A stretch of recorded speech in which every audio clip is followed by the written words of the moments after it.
الحمد لله نحمده ونستعينه ونستغفره ونؤمن به ونتوكل عليه ونعوذ بالله من شرور أنفسنا ومن سيئات أعمالنا من يهده الله فلا مضل له ومن يضلله فلا هادي له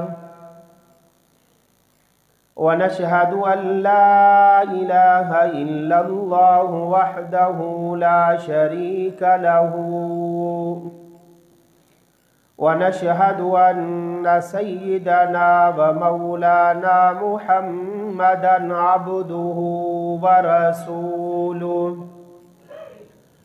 أعوذ بالله من الشيطان الرجيم بسم الله الرحمن الرحيم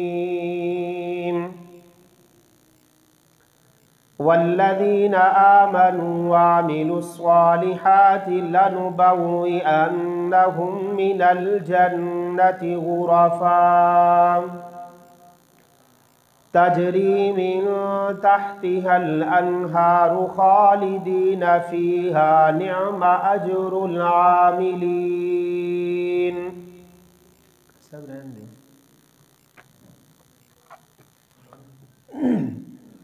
الذين صبروا وعلى ربهم يتوكلون.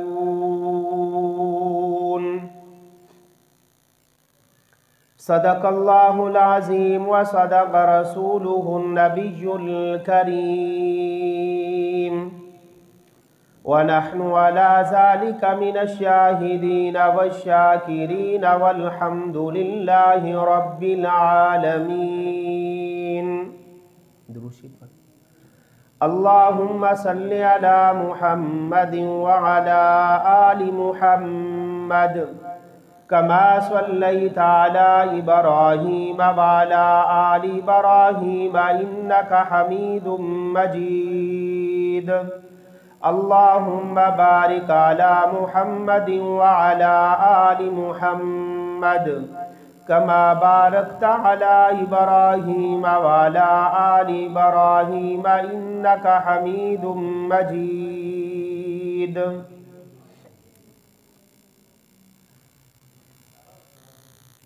میرے بھائی دوستوں اور بزرگوں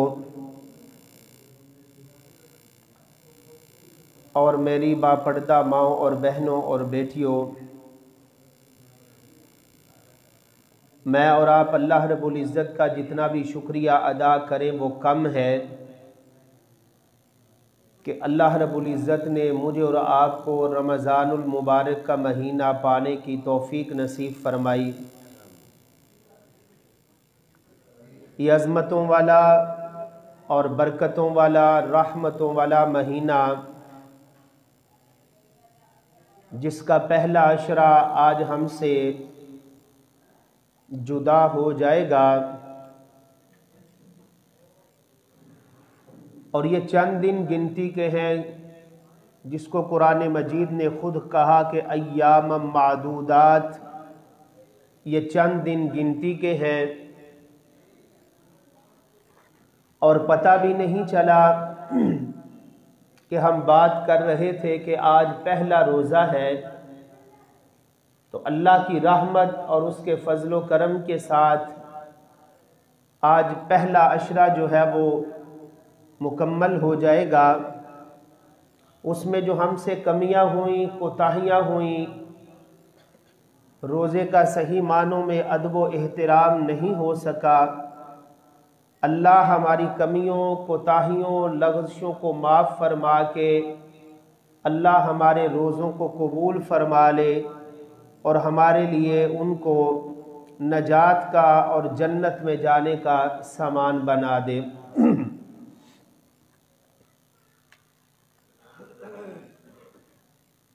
جس شخص نے لا الہ الا اللہ محمد الرسول اللہ پڑھ لیا اور پھر اس نے اپنی زندگی میں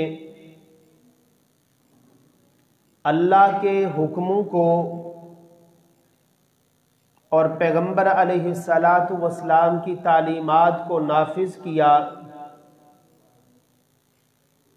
یقیناً ایسے آدمی کے اوپر اللہ رب العزت راضی ہو جاتے ہیں۔ اس کا مال ہے تو تب بھی اللہ کی رضا کے اوپر لگ رہا ہے، اس کی جوانی ہے تو تب بھی اللہ کی رضا، اس کا بڑھاپا ہے تو تب بھی اللہ کی رضا، کسی کے لیے محبت ہے تو وہ بھی اللہ کی رضا۔ تو جو آدمی ہر معاملہ میں اللہ کی رضا کو سامنے رکھتا ہے اور اپنے مالک حقیقی کو راضی کرنے کی کوشش میں لگا رہتا ہے، تو وہ آدمی چاہے کوئی دنیا میں بہترین مکان میں نہ رہتا ہو اور اس کے پاس کوئی کھانے کے لیے بہترین ایک وقت کی بھی غذا موجود نہیں ہے، اور اس کے وجود کے اوپر کوئی بہترین لباس بھی نہیں ہے، وہ پراگندہ حال ہے، لیکن وہ اللہ سے ڈرتا ہے، اس کے دل میں ہر وقت نیک اعمال کرنے کا جذبہ موجود ہے، صلہ رحمی کرنے کا جذبہ موجود ہے، ضرورت مندوں کی ضرورت کو پورا کرنے کا جذبہ اس کے اندر موجود ہے، تو ایسا آدمی جو ہے یقیناً وہ جنت کا اور اللہ کی رحمتوں کا جو ہے وہ مستحق بن جاتا ہے۔ اور جب اس کی روح نکلتی ہے تو اللہ رب العزت ایسے آدمی کو جنت میں پہنچا دیتے ہیں۔ آج کی اس محفل میں ان اعمال کی طرف آپ لوگوں کی توجہ دلاؤں گا جو دیکھنے میں تو بالکل چھوٹے ہیں، لیکن اللہ رب العزت نے ان کے اوپر جنت کا وعدہ کیا ہے۔ الحمدللہ میرے سمیت ہر مسلمان جس نے لا الہ الا اللہ محمد رسول اللہ پڑھا ہے، ہر مسلمان جنت کا طلبگار ہے، لیکن جنت کو اللہ نے نیک اعمال کے ساتھ جوڑ دیا ہے۔ جنت کوئی حویلی یا کوئی مکان نہیں ہے کہ اس میں کوئی بندہ زبردستی داخل ہو جائے، اپنی مرضی سے داخل ہو جائے، سوال ہی پیدا نہیں ہوتا۔ کوئی اپنی طاقت کے زور کے اوپر، اپنے تعلقات کے زور کے اوپر بھی جنت میں داخل نہیں ہو سکتا۔ جنت کو اللہ نے نیک اعمال کے ساتھ جوڑ دیا ہے۔ جب ہم سب نیک اعمال کریں گے تو انشاءاللہ اللہ رب العزت ضرور بر ضرور جو ہے وہ جنت میں داخلہ فرمائیں گے، لیکن اس کے لیے ضروری ہے کہ ہم ان اعمال کو اپنانے کی کوشش کریں۔ رسول اللہ صلی اللہ علیہ وسلم نے ایک محفل میں 10 صحابہ کو جنت کی بشارت دی، جن کو عشرہ مبشرہ کہا جاتا ہے۔ عشرہ کہتے ہیں 10 کو، اور مبشرہ کہتے ہیں جن کو خوشخبری دی گئی، یعنی وہ 10 مشہور صحابہ ہیں کہ جن کو رسول اللہ صلی اللہ علیہ وسلم نے ایک ہی محفل میں جنت کی ضمانت دی۔ جب 10 صحابہ کو جنت کی ضمانت مل گئی، اور ظاہری بات ہے کہ جس شخص کو رسول اللہ صلی اللہ علیہ وسلم نے جنت کی ضمانت دے دی اور کہہ دیا کہ یہ آدمی جنتی ہے، تو اس کے جنتی ہونے میں شک نہیں ہو سکتا، وہ پکا جنتی ہے۔ تو بہت سارے مسلمانوں کے دل کے اندر یہ تڑپ پیدا ہوئی، یہ خواہش پیدا ہوئی کہ ہمیں بھی رسول اللہ صلی اللہ علیہ وسلم کی زبان مبارک سے جنت کی جو ہے وہ ضمانت اور بشارت مل جائے۔ مثلا نبی علیہ السلام تشریف فرما تھے، میرے نبی نے فرمایا کہ یہاں سے ایک شخص گزرنے والا ہے کہ تم دیکھو گے اس شخص کو، وہ پکا جنتی ہے۔ وہ کیا ہے؟ پکا جنتی ہے۔ صحابہ نے یوں اپنے چہروں کو پیچھے کیا تو دیکھا کہ ایک صحابی رسول گزر رہے تھے، اور عبداللہ ابن عمر رضی اللہ تعالی عنہ عبداللہ ابن عمر رضی اللہ تعالیٰ عنہ کے دل کے اندر یہ شوق پیدا ہوا کہ میں اپنے اس بھائی سے پتہ کروں وہ کون سا ایسا عمل کرتا ہے کہ جس عمل کی وجہ سے رسول اللہ صلی اللہ علیہ وسلم کی زبان مبارک سے اس کو جنت کی بشارت ملی ہے۔ عبداللہ ابن عمر کے دل میں شوق پیدا ہوا، وہ اس کے مہمان بن گئے، اور جب اس کے پاس 3 دن گزارے تو دیکھا تو سوچ میں پڑ گئے، کہا کہ یہ آدمی اتنی تو عبادات میں بھی کرتا ہوں جتنی اس نے کی ہے، کوئی معمول سے ہٹ کر اس نے کوئی ایسا کام تو نہیں کیا۔ لیکن پھر عبداللہ ابن عمر رضی اللہ تعالی عنہ نے اسے کہا کہ میں تجھے اللہ کا واسطہ دیتا ہوں، مجھے بتا تو صحیح کون سا تو ایسا عمل کرتا ہے کہ آج تو گزر رہا تھا تو پیارے نبی نے فرمایا کہ یہ آدمی جنتی ہے، کون سی تیرے اندر ایسی خوبی ہے؟ تو اس صحابی رسول نے بڑی خوبصورت بات کہی، کہا کہ میری نماز تمہارے سامنے ہے، میرا روزہ، صدقہ خیرات اور دیگر معاملات تمہارے سامنے ہیں، لیکن میرے اندر ایک بہت بڑی خوبی ہے جو میں نے رسول اللہ صلی اللہ علیہ وسلم سے سیکھی ہے۔ آج میں نے اور آپ نے ان چیزوں کے اوپر غور و فکر کرنا ہے، جو چیزیں بیان ہوں گی میں نے اور آپ نے اس کے بعد اپنا محاسبہ کرنا ہے۔ اگر میرے اندر وہ خامیاں ہیں تو ان کو دور کرنے کی کوشش کی جائے، اگر میرے اندر وہ اچھائیاں موجود نہیں ہیں تو ان اچھائیوں کو میں اپنے اندر لاؤں اور ان کو اپنا کر میں اور آپ اللہ کی رحمت سے جنت کے مستحق جو ہے وہ بن سکتے ہیں۔ تو اس شخص نے کیا کہا؟ آج دیکھیے ہماری نماز اچھی ہے، ہمارا روزہ اچھا ہے، ہماری دیگر معاملات اچھے ہیں، لیکن اس کے باوجود ہم ظاہر کی صفائی تو بہت زیادہ کرتے ہیں۔ میں بھی چاہتا ہوں میرا لباس صاف ستھرا ہو، میرا ظاہر جو ہے وہ حسین اور جمیل ہو، میں ظاہری طور پہ لوگوں کو اچھا نظر آؤں۔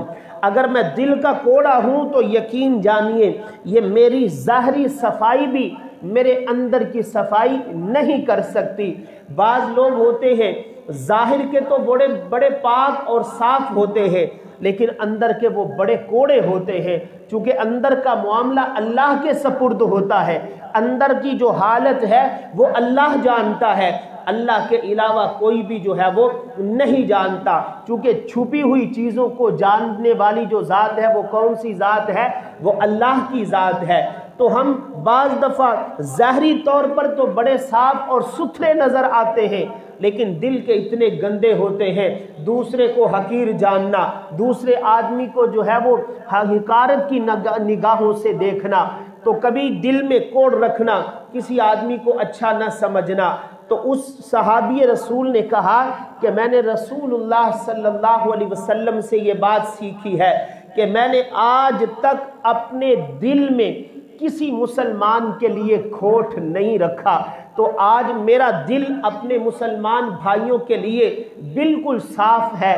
آج دیکھیے ہم بھائی ہو کر، ایک ماں کا دودھ پی کر، ایک باپ کی اولاد ہو کر، آج ہمارے دلوں میں ایک دوسرے کے لیے کھوٹ ہوتی ہے، ایک دوسرے کے لیے نفرت، ایک دوسرے کے لیے کینہ اور بغض ہوتا ہے، جس کی وجہ سے بہت ساری بیماریاں جو ہے وہ جنم لیتی ہیں، بہت ساری خرابیاں جنم لیتی ہیں، معاشرہ اجڑ جاتا ہے، خاندان اجڑ جاتے ہیں، گھر اجڑ جاتے ہیں۔ اس لیے اس صحابی رسول نے کہا کہ آج سے میں تمہیں وہ بات بتا رہا ہوں، اللہ کی قسم اٹھا کے کہتا ہوں میرے دل میں کسی مسلمان کے لیے کھوٹ نہیں ہے۔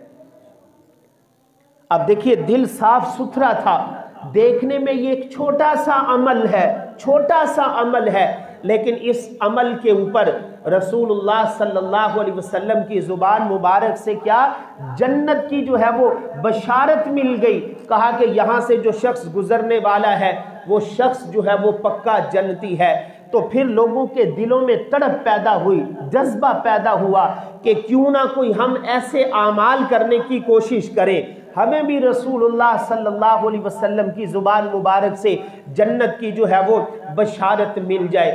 تو رسول اللہ صلی اللہ علیہ وسلم نے فرمایا میں تمہیں ایسے اعمال بتاتا ہوں جو بندہ ان اعمال کو کرنے کی کوشش کرے گا، فرمایا کہ اللہ رب العزت جو ہے اسے جنت میں داخل کریں گے، اور میں جنت میں خوبصورت محلات کی جو ہے ایسے شخص کو جو ہے وہ ضمانت دیتا ہوں۔ رسول اللہ صلی اللہ علیہ وسلم نے فرمایا کہ وہ شخص جو جنت کا طلبگار ہے وہ میری باتوں کے اوپر عمل کر لے گا، وہ جنت میں جانے والا بن جائے گا۔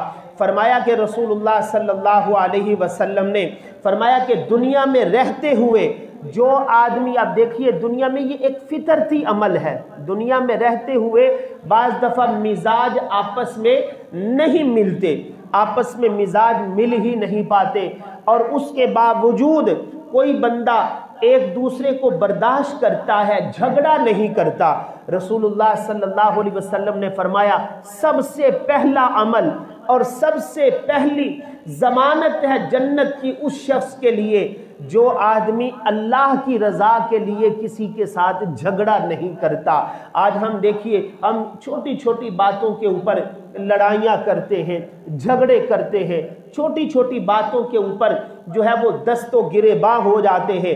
رسول اللہ صلی اللہ علیہ وسلم نے فرمایا انا زعیم بیت فی ربض الجنہ لمن ترک المراء وان کان محقا، فرمایا کہ جنت میں اس شخص کے لیے ایک خوبصورت گھر کی ضمانت ہے جو حق پر ہونے کے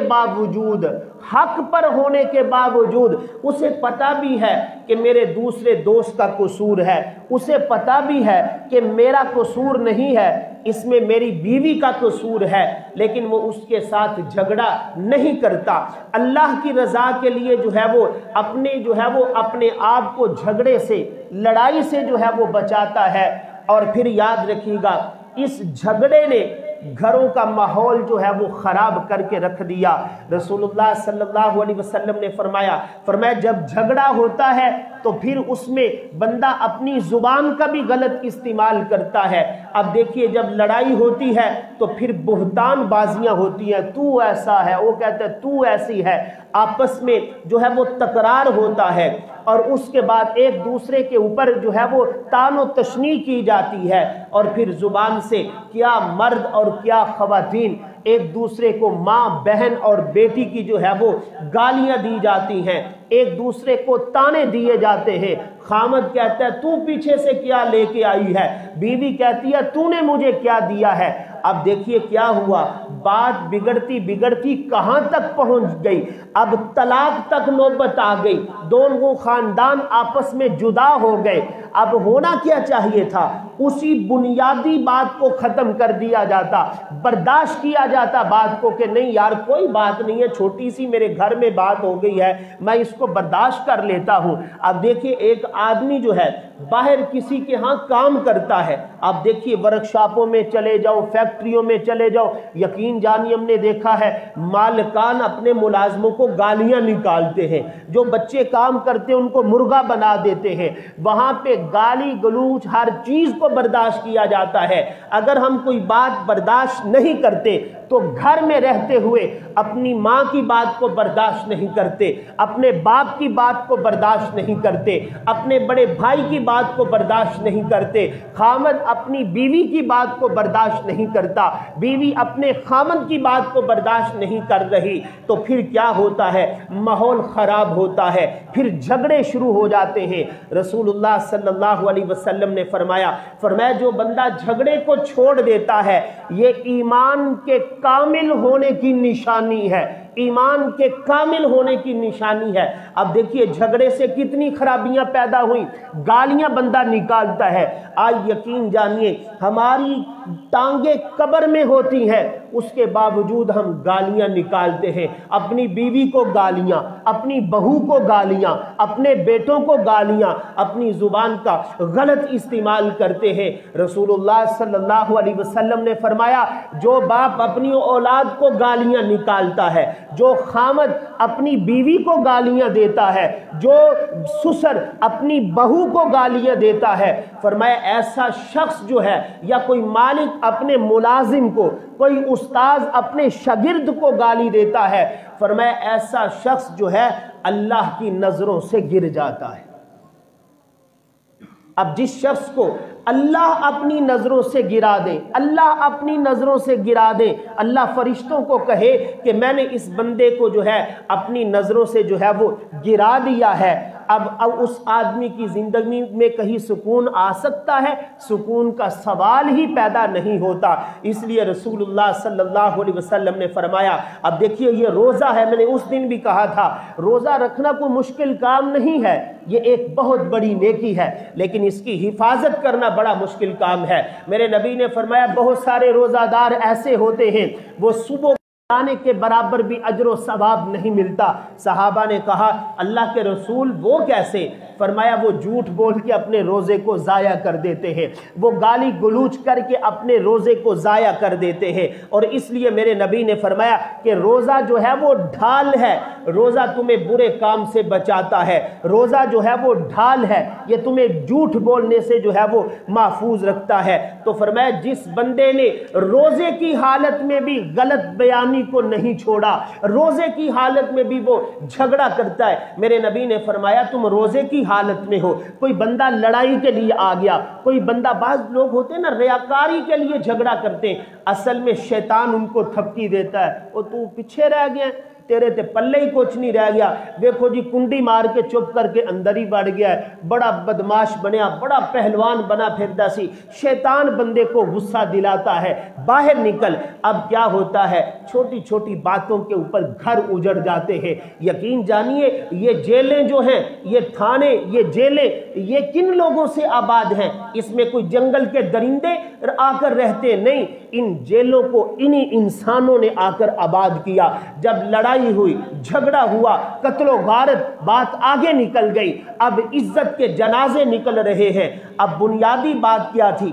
بنیادی بات یہی تھی، چھوٹی سی بات کو برداشت کر لیا جاتا، لڑائی جھگڑا۔ اب دیکھیے کوئی بندے نے بات کی ہے، میرے نبی نے فرمایا کوئی بندہ تمہارے ساتھ لڑائی کرتا ہے، جھگڑا کرتا ہے، تمہیں گالیاں دیتا ہے، تم اس کو کہہ دو بھائی میں روزے سے ہوں، میرا روزہ مجھے لڑنے کی اجازت نہیں دیتا، میں روزے سے ہوں۔ یہ کتنے خوبصورت الفاظ ہیں، بھائی میں لڑ نہیں سکتا، مجھے شریعت اسلامیہ نے منع کیا ہے، میں روزے سے ہوں۔ میرے نبی نے فرمایا جس شخص نے یہاں پہ برداشت سے کام لیا، جھگڑا نہیں کیا، میں اللہ کا رسول جنت میں اس کو ایک خوبصورت محل کی ضمانت دیتا ہوں۔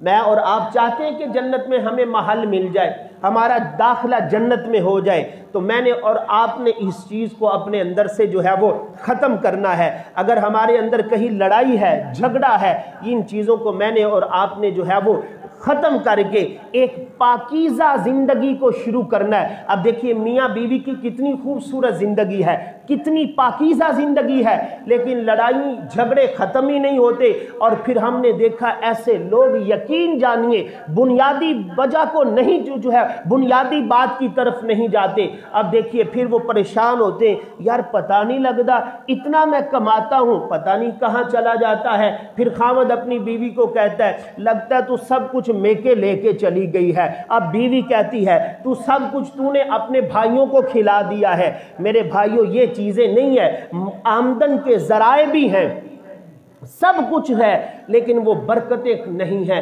برکتیں ختم ہو گئی۔ برکتیں کہاں سے ختم ہوئی؟ ان لڑائیوں نے، ان جھگڑوں نے، ان گالیوں نے جو ہے ساری کی ساری برکتوں کو جو ہے وہ ختم کر کے رکھ دیا۔ میرے بھائیوں پاکیزہ اور خوبصورت زندگی یہی ہے، ایک دوسرے کو برداشت کریں، لڑائی جھگڑوں کو جو ہے وہ ختم کریں، چھوٹی چھوٹی باتوں کو برداشت کر کے اپنے گھروں کو آباد رکھیں، اپنے گھروں کو آباد کرنے کی جو ہے وہ کوشش کریں۔ جس بندے نے یہ کام کر لیا، رسول اللہ صلی اللہ علیہ وسلم نے فرمایا ایسے شخص کو جو ہے وہ جنت کی جو ہے وہ ضمانت مل رہی ہے۔ اور دوسرا وہ شخص، رسول اللہ صلی اللہ علیہ وسلم نے فرمایا میں اس شخص کو جنت کی ضمانت دیتا ہوں، صرف جنت کی ضمانت نہیں ہے، اور جنت میں خوبصورت ایک گھر اور محل کی میں ضمانت دیتا ہوں۔ صحابہ نے کہا اللہ کے رسول وہ کون سا خوش قسمت شخص ہے جس کو جنت کے میں خوبصورت محل کی ضمانت مل رہی ہے؟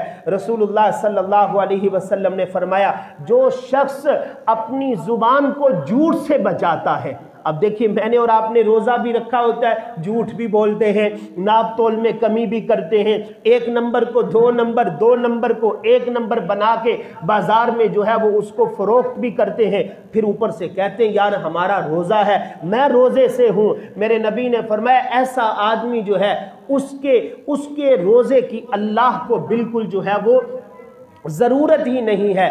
رسول اللہ صلی اللہ علیہ وسلم نے فرمایا تباہ و برباد ہو گیا وہ شخص جس نبی کا میں نے اور آپ نے کلمہ پڑھا ہے۔ اس نبی کی تو تعلیم یہ ہے کہ تم میں سے کوئی بندہ مذاق میں بھی جو ہے وہ جھوٹ بولنے کی جو ہے وہ کوشش نہ کرے۔ شریعت اسلامیہ میں مذاق میں بھی جھوٹ بولنے سے جو ہے وہ منع کیا گیا۔ رسول اللہ صلی اللہ علیہ وسلم نے فرمایا ایسے شخص کے اوپر لعنت ہے جو لوگوں کو جھوٹے لطیفے سناتا ہے کہ لوگ ہنسے، لوگوں کو جو ہے وہ ہنسانے کے لیے جھوٹے لطیفے سناتا ہے۔ رسول اللہ صلی اللہ علیہ وسلم نے فرمایا ایسے لوگوں کے اوپر جو ہے وہ اللہ کی لعنت برستی ہے۔ اب دیکھیے اب کوئی بندہ جھوٹ کا، تجارت کا معاملہ ہے، کوئی بھی معاملہ ہے، اب کوئی بندہ اگر اس میں جھوٹ نہیں بولتا، سچ کا سہارا لیتا ہے، بظاہر اس کے اوپر بڑی پریشانیاں آتی ہیں، اس کی ضروریات پوری نہیں ہو رہی، لیکن وہ کہتا ہے میں نے اپنا پیمانہ پورا رکھنا ہے، میں نے ناپ تول میں کمی نہیں کرنی۔ قرآن مجید کی آیت دیکھیے وَيْلٌ لِّلْمُطَفِّفِينَ الَّذِينَ إِذَا اكْتَالُوا عَلَى النَّاسِ يَسْتَوْفُونَ وَإِذَا كَالُوهُمْ أَوْ وَزَنُوهُمْ يُخْسِرُونَ۔ میں اپنی طرف سے کوئی بات نہیں کرتا، یہ اللہ کے قرآن کی بات ہے۔ فرمایا ہلاکت اور تباہی اور بربادی ہے ان لوگوں کے لیے جو لوگ ناپ تول میں کمی کرتے ہیں۔ یہ اللہ کے قرآن کا فیصلہ ہے۔ جس بندے نے ناپ تول میں کمی کی، جس بندے نے ملاوٹ کی، چاہے وہ کھانے پینے کی اشیاء تھی، چاہے کسی اور چیز میں اس نے ملاوٹ کی، اللہ کا قرآن کہہ رہا ہے وہ تباہی میں ہے، وہ ہلاکت میں ہے، وہ بربادی میں ہے۔ اب جو بندہ دیکھیے جس گھر میں تباہی ہو وہاں برکت آ سکتی ہے، جہاں پہ اللہ کی ناراضگی آئے وہاں پہ اللہ کی رحمتوں کا نزول ہو سکتا ہے، وہاں میرے بھائیوں برکتوں کا جو ہے وہ خاتمہ ہو جائے گا۔ میرے نبی نے کتنی خوبصورت بات بیان کی، فرمایا کہ وہ شخص جو تاجر ہے، چاہے چھوٹی سی دکان لگا کے بیٹھا ہے، چاہے چھوٹی سی ریڑھی لگا کے بیٹھا ہے، چاہے بڑا جنرل سٹور لگا کے عالمی منڈی میں بیٹھا ہوا ہے، لیکن وہ اپنا پیمانہ پورا رکھتا ہے، اب وہ دو نمبری نہیں کرتا، تو وہ سن لے التاجر الصدوق الامین مع النبیین والصدیقین والشہداء والصالحین۔ یہ کتنی بڑی ضمانت ہے اس کے لیے۔ میرے نبی نے فرمایا کل قیامت کے دن اللہ ایسے تاجر کو نبیوں کی صف میں کھڑا کر دیں گے۔ اب وہ تاجر حضرت آدم کے ساتھ کھڑا ہے، اب وہ تاجر جو ہے وہ حضرت نوح کے ساتھ کھڑا ہے، وہ تاجر جناب محمد رسول اللہ صلی اللہ علیہ وسلم کے ساتھ جو ہے وہ کھڑا ہے۔ اس لیے میرے بھائیوں میں نے اور آپ نے اپنی زندگی سے جھوٹ کا خاتمہ کرنا ہے، میں نے اور آپ نے جو ہے اپنے کاروبار سے جو ہے جھوٹ کا جو ہے وہ خاتمہ کرنا ہے۔ جب میں اور آپ جھوٹ کا خاتمہ کریں گے تو جنت میں خوبصورت محل کی جو ضمانت دی ہے رسول اللہ صلی اللہ علیہ وسلم نے، ہم اللہ کی رحمت سے اس جو ہے وہ ضمانت کے مستحق بن جائیں گے۔ اس کے بعد رسول اللہ صلی اللہ علیہ وسلم نے فرمایا کہ جو بندہ غصے کے اوپر قابو پا لیتا ہے، جس بندے نے اپنے غصے کے اوپر قابو پا لیا، قرآن حکیم میں فرمایا وَالْقَاظِمِينَ الْغَيْظَ وَالْعَافِينَ عَنِ النَّاسِ، اب میں اور آپ دیکھیے، ہم کسی کے چھوٹے گناہ کو معاف نہیں کرتے، چھوٹی سی غلطی کو معاف نہیں کرتے۔ بندہ کبھی اپنے گریبان میں جھانک کے دیکھے، یار میں نے کتنے بڑے بڑے گناہ کیے ہیں، میرے اللہ نے مجھے معاف کر دیا، یعنی اللہ نے مجھے پکڑا نہیں ہے نا، اس کا سبب یہی ہے، اگر اس نے پکڑا نہیں ہے تو اس نے معاف کر دیا ہے۔ اس لیے قرآن حکیم میں کہا گیا وَالْقَاظِمِينَ الْغَيْظَ وَالْعَافِينَ عَنِ النَّاسِ وَاللَّهُ يُحِبُّ الْمُحْسِنِينَ، فرمایا غصہ کو پی جانے والے لوگ، غصہ کو پی جانے والے لوگ اور معاف کرنے والے جو لوگ ہیں، اللہ ان سے بے پناہ محبت کرتے ہیں۔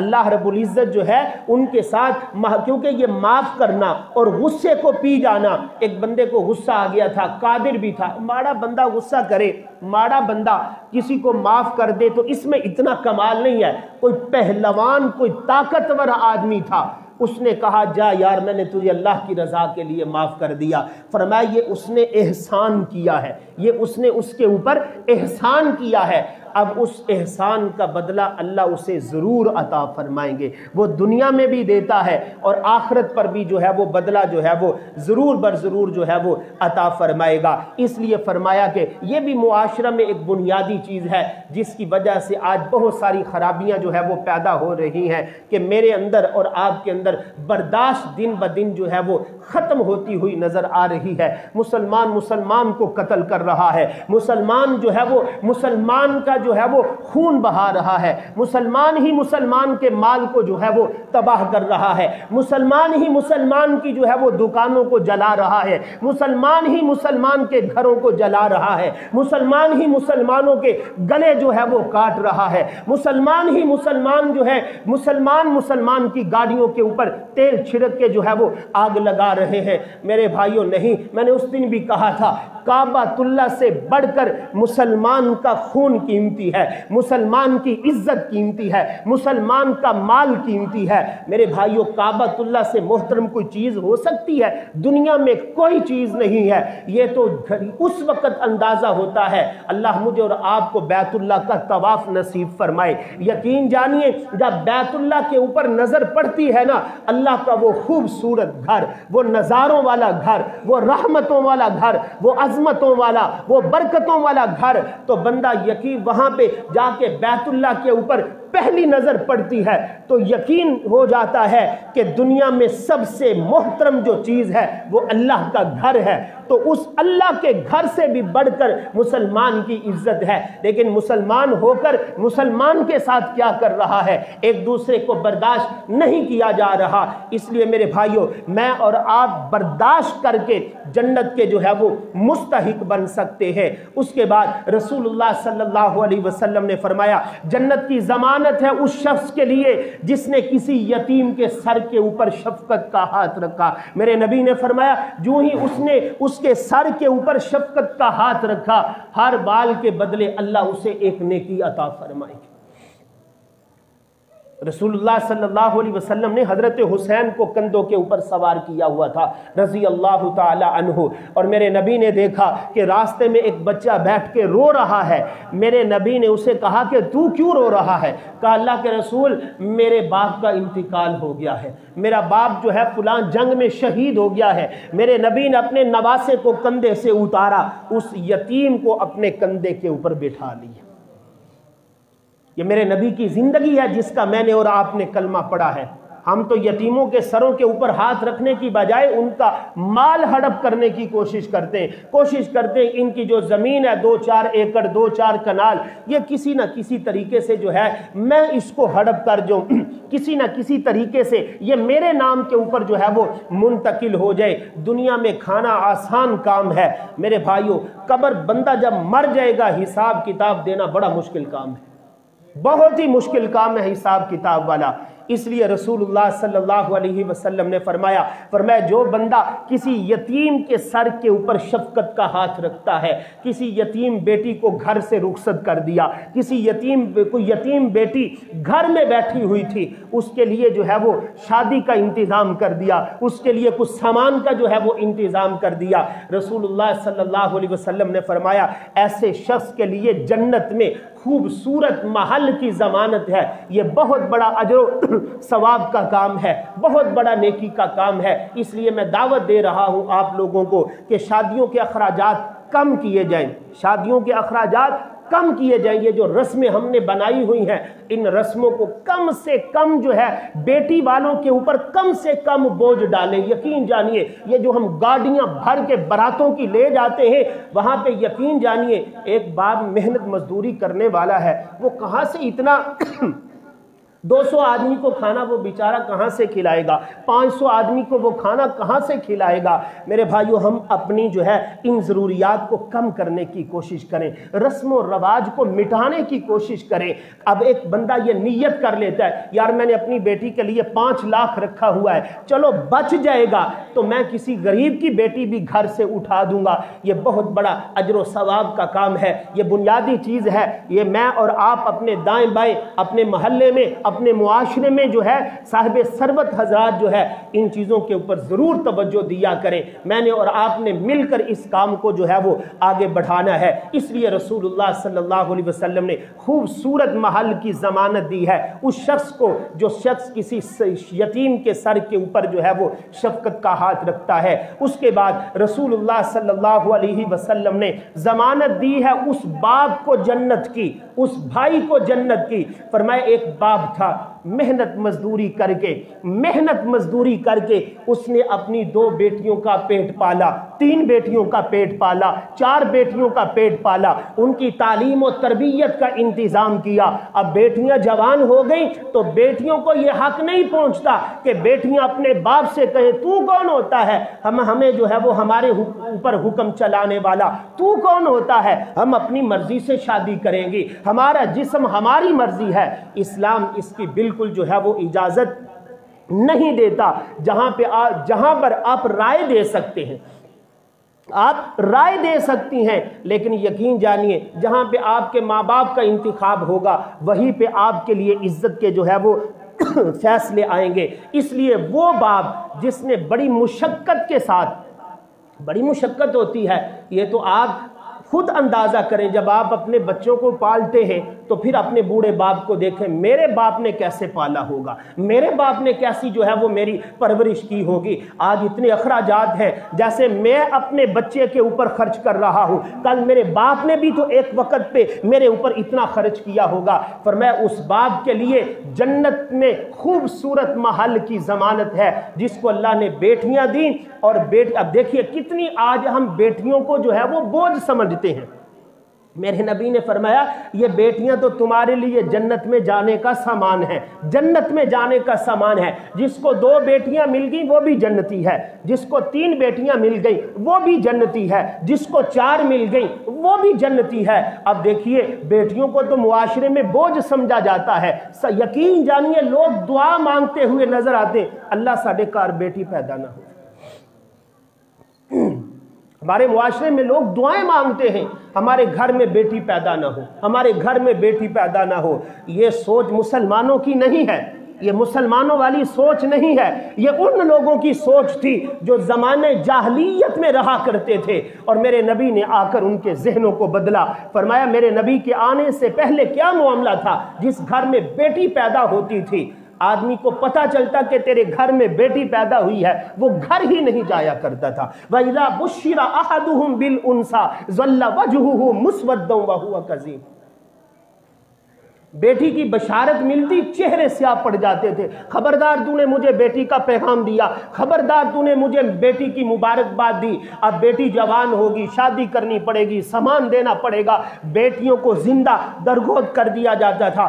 آج بھی اللہ مجھے اور آپ کو حرم لے جائے، حرم میں جہاں پر وہ جو ہے مسجد عائشہ کی بسیں لگی ہوتی ہیں، ساتھ وہ قبرستان قیامت کا منظر پیش کر رہا ہے جہاں پر لوگ اپنی بچیوں کو زندہ زمین میں دفن کر دیا کرتے، زندہ زمین میں دفن کر دیا کرتے تھے۔ میرے بھائیوں، بیٹیاں اللہ کی نعمت ہیں، اللہ کی رحمت ہیں، ان کی قدر کیا کرو، بیٹیوں کو بوجھ نہ سمجھا کرو۔ یہ اللہ سب کچھ کرنے والا ہے، میرے اللہ کے ہاتھ میں، کل کا کوئی کسی کو پتہ نہیں ہے کہ کیا ہونے والا ہے۔ وَمَا تَدْرِي نَفْسٌ مَاذَا تَكْسِبُ غَدًا، آپ کو پتا تھا کہ آپ کی قسمت کیسی ہے؟ یہ ساری چیزیں اللہ کے علم میں ہیں، میرے اللہ کو پتا ہے۔ اب دیکھیے، یقین جانیے، اگر ہمیں کوئی پتا چل جائے صبح اٹھے ہمارے گھر میں لیٹر پڑا ہو کہ بھائی تمہارا لاہور ڈیفنس میں خوبصورت پلاٹ نکلا ہے، کہتے ہیں الحمدللہ ماشاءاللہ میری تے قسمت جاگ پئی ہے۔ اب جو ہے کبھی کسی کو فون کرے گا، کبھی کسی کو مبارک جو لے رہا ہے۔ اب بیٹی کا پتہ چلا تو چہرہ سیاہ پڑ گیا، مبارک۔ یقین جانیے ایسے باپوں کو دیکھا گھر سے باہر نہیں نکلتے، یار کی ہو گیا، 2 بیٹیاں ہو گئی نے، 3 ہو گئی نے، 4 ہو گئی نے۔ بھائی وہ کوئی عورت کا اختیار نہیں ہے، اس میں کس کا اختیار ہے؟ اللہ کا اختیار ہے۔ میں نے اس دن بھی کہا تھا بہت سارے لوگ اپنی بیویوں کو طلاق اس لیے دے دیتے، اور تیرے بچوں تے اولاد کوئی نہیں ہے، تیرے بچوں تے بچے ہی مار دے جاندے نے۔ خدا کی قسم اٹھا کے میں یہ کہتا ہوں، کیا بچہ بنانے والی مشین ہے عورت؟ یہ تو اللہ خود کہتا ہے للہ ملک السماوات والارض۔ لوگوں کو تانے نہ دیا کرو، تو جدوں دی میرے کار آئی ہیں منحوس آئی ہیں۔ اللہ کے بندو، عورتیں بیٹیاں منحوس نہیں ہوتی، بیٹیاں منحوس نہیں ہیں۔ تمہارے گھر میں جتنی بھی نحوستیں ہیں یہ گناہوں کی وجہ سے آتی ہیں۔ تم لوگوں کی بیٹیوں کو تانے دیتے ہو۔ خود تصور کرو، اللہ نے تمہیں جوانی دی ہے، کتنی نمازیں پڑھتے ہو؟ صاحب نصاب ہونے کے باوجود زکوٰۃ نہیں دیتے، صاحب نصاب ہونے کے باوجود فطرانے لوگوں کے ہڑپ کر جاتے ہو، اور جو ہے لوگوں کی بیٹیوں کو تانے دیے جاتے ہیں۔ اور تیری بیٹی جو ہے تو منحوس ہے، جب کہ تو آئی ہے تو میرے گھر کا سکون خراب ہو گیا۔ بیٹیوں والوں کو تانے نہ دیا کرو، تانے دو گے تو اللہ تمہیں اپنی نظروں سے جو ہے وہ گرا دے گا۔ خدا کی قسم میں کسی کے اوپر ہٹ نہیں کر رہا، تمام مسلمانوں کو یہ میں دعوت دے رہا ہوں، کبھی ایسے یہ نحوستیں گناہوں کی وجہ سے آتی ہیں۔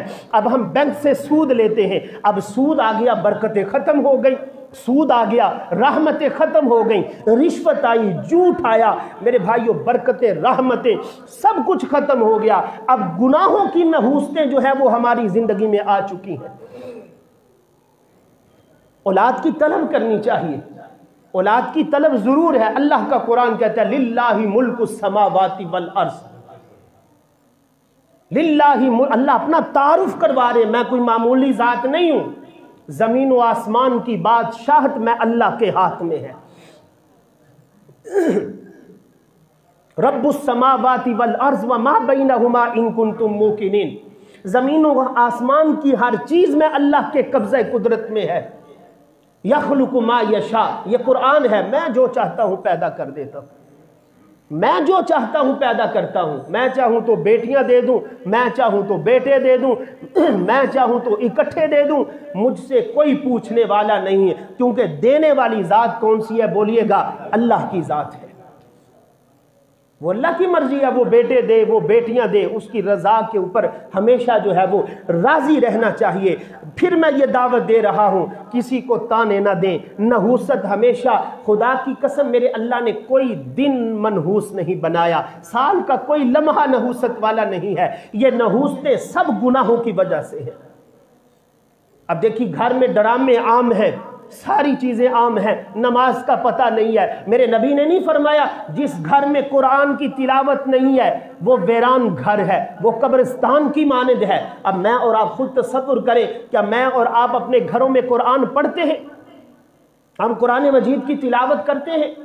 میرے نبی نے فرمایا جس نے صبح سورہ یاسین کی تلاوت کی شام تک اللہ اس کی ساری حاجتوں کو پورا کر دے گا۔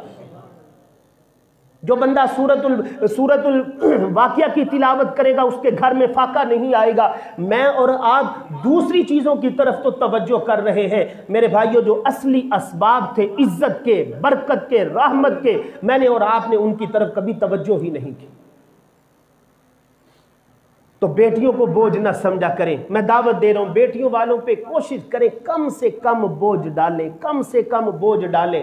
ہر باپ، اللہ نے دنیا میں ایسے باپ بھی ہیں، میں جانتا ہوں اللہ نے 10 بیٹیاں دی ہیں، 10 بیٹیاں دی ہیں۔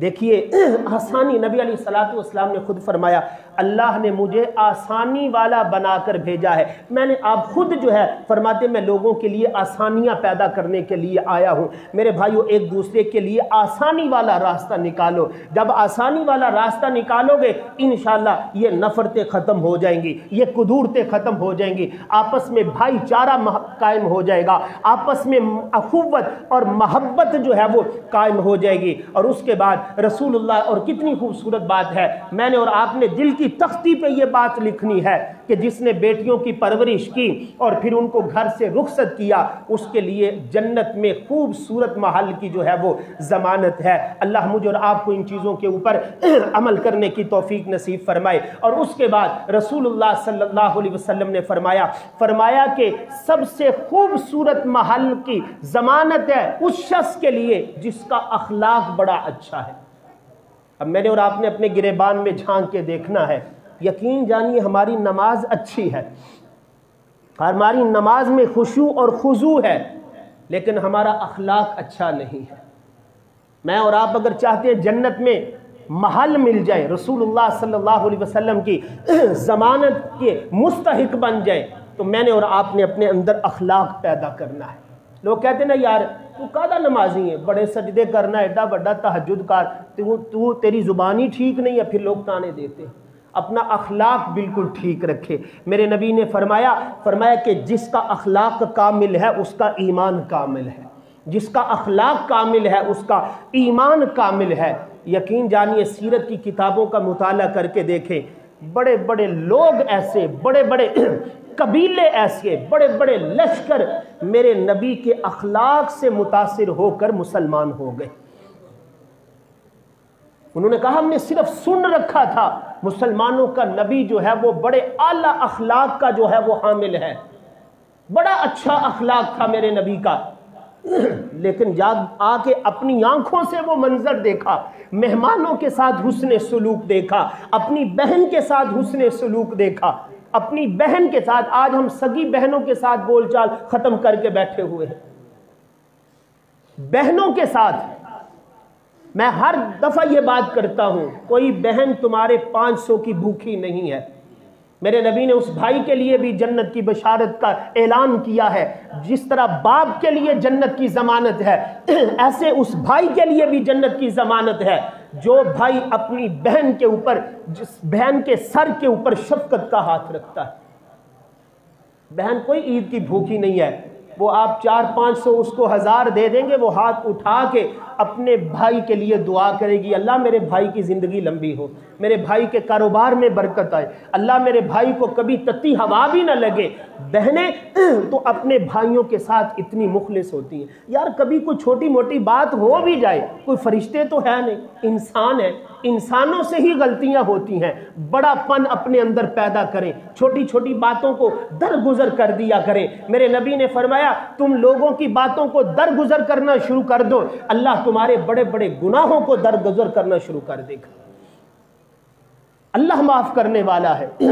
اللہ، میرے نبی نے فرمایا کہ کچھ لوگ ایسے ہوں گے بغیر حساب کتاب کے جنت میں داخل ہو جائیں گے۔ فرمایا یہ کون لوگ ہیں؟ فرمایا یہ وہ لوگ ہیں جو دنیا میں اپنے رشتہ داروں کی، اپنے دوستوں کی، اپنے بھائیوں کی لغزشوں کو معاف کر دیا کرتے تھے۔ ہمارا اخلاق یقین جانیے ٹھیک نہیں ہے، سجدوں کی کمی نہیں ہے، باہر کتنا اچھا اخلاق ہے، ہم کہتے ہیں یار بڑی مٹھی چھری پھیری ہے، 500 دا سوٹ 1000 چ دے دیتا، کتنا اچھا اخلاق ہے، دکان پہ چائے پلائی جا رہی ہے، بوتل پلائی جا رہی ہے، سب کچھ اس کے لیے کیا جا رہا ہے۔ جب دوبارہ پھر ہم کہتے ہیں یار میرا اخلاق کتنا میٹھا ہے، وہ پھر دوبارہ میری دکان پہ آ گیا، پھر وہ میرے پاس آ گیا ہے۔ تو میرے بھائیوں، میرے نبی نے فرمایا، پوچھا گیا اللہ کے رسول سب سے بہتر آدمی کون سا ہے؟ میرے نبی نے فرمایا جس کا اخلاق اپنے گھر میں سب سے زیادہ بہتر ہے۔ باہر حاجی صاحب، چودھری صاحب، چاچا جی، تایا جی، کی حال ہے، سب کو ایسے ایسے، تو گھر والی سے جب بھی بات کرنی ہے منہ کے اوپر 12 بجے ہوئے۔ میرے بھائیو، حسن اخلاق سے پیش آئے، اس کی بہت زیادہ ضرورت ہے۔ وہ علامہ اقبال مرحوم نے کہا تھا نا، مکتب کا خون ہو گیا، اسباق مر گئے، زندہ کتابیں رہ گئیں، اوراق مر گئے، کردار کی بلندی کا فقدان دیکھ کر لگتا ہے سب لوگوں کے اخلاق مر گئے۔ میرے نبی کا اخلاق جو ہے، اما عائشہ سے کسی نے پوچھا تھا رضی اللہ تعالی عنہا، فرمایا اما جان نبی علیہ السلام کا اخلاق مبارک تو بیان کیجئے۔ تو اما جان نے فرمایا تھا کیا تو نے قرآن نہیں پڑھا؟ قرآن کا ایک ایک جملہ، ایک ایک حرف میرے نبی کے اخلاق کو بیان کرتا ہے۔ یہ اخلاقی تو تھا۔ وہ حضرت شیمہ نے آ کر کہا تھا حضور میں آپ کی رضائی بہن ہوں، میں آپ کو لوریاں دیا کرتی تھی۔ جب آپ میری ماں حلیمہ سعدیہ کے پاس تھے، میرے نبی کھڑے ہو گئے، چادر بچھائی، میرے نبی نے اس کو تحفے تحائف دے کر رخصت کر دیا۔ اماں حلیمہ آئی، میرے نبی نے رضائی ماں کے لیے چادر بچھا دی۔ آج تو ہم سگی ماں کو بھی نہیں پوچھتے۔ یقین جانیے میں نے دیکھا ہے ماں بیچاری ڈرتی ہے، میں اپنی اولاد کے سامنے کوئی ایسی بات نہ کروں، وہ بیچاری ڈرتی ہے، مطالبہ کرتے ہوئے بھی ڈر رہی ہے۔ میں ایک جگہ پہ تھا، وہاں پہ میں نے دیکھا کچھ ہمارے عزیز تھے، وہاں پہ ایک بوڑھی اماں بیٹھی ہوئی تھی۔ بوڑھی اماں بیٹھی ہوئی تھی، کہنے لگی کہ میں اس کو گھر نہ لے جاؤں، میں اس کو گھر نہ لے جاؤں، میں اس کی خدمت کروں گی تو مجھے جنت مل جائے۔ تو انہیں پتہ کی کیا، انہیں کہا کہ بیٹھیاں نو چھڑ کے اڈیاں نو پھاڑنی، اس کی ماں بھی ساتھ تھی۔ وہ کہنے لگی میں تیری جنت ہوں، مجھے تو نے آج تک پانی بھی نہیں پوچھا، مجھے آج تک تو نے پانی بھی نہیں پوچھا۔ اس لیے میرے بھائیو اعلیٰ اخلاق اپنائیں۔ رسول اللہ صلی اللہ علیہ وسلم نے فرمایا جس بندے کا اخلاق اعلیٰ ہوگا، اخلاق کا وہ کامل ہوگا، فرمایا میں اس کو جنت میں خوبصورت محل کی جو ہے وہ ضمانت دے رہا ہوں۔ اور ایک حدیث سنا کے بعد کو جو ہے وہ ختم کر رہا ہوں۔ رسول اللہ صلی اللہ علیہ وسلم نے فرمایا کہ جنت کی محل کی ضمانت ہے اس شخص کے لیے جو مجھے دو چیزوں کی ضمانت دیتا ہے، جو مجھے دو چیزوں کی ضمانت دیتا ہے۔ ویسے تو میرے نبی نے فرمایا کہ جو آنکھ اللہ سے ڈرتی ہے اس کے لیے بھی جنت کی ضمانت ہے۔ میرے نبی نے فرمایا ایک تم اپنی زبان کی حفاظت کی ضمانت دے دو، تمہاری زبان ٹھیک ہو جائے، اپنی زبان کو درست کر لو۔ پیچھے ہم نے پڑھا ابتدا میں جو باتیں پڑھی، یہ ساری خرابیاں زبان سے ہی آتی ہیں۔ جب میں اور آپ اپنی زبان کو ٹھیک کر لیں گے، میرے نبی نے فرمایا جس شخص نے اپنی زبان کی حفاظت کی اور پھر اپنی شرمگاہ کی حفاظت کی، نبی علیہ الصلوۃ والسلام نے فرمایا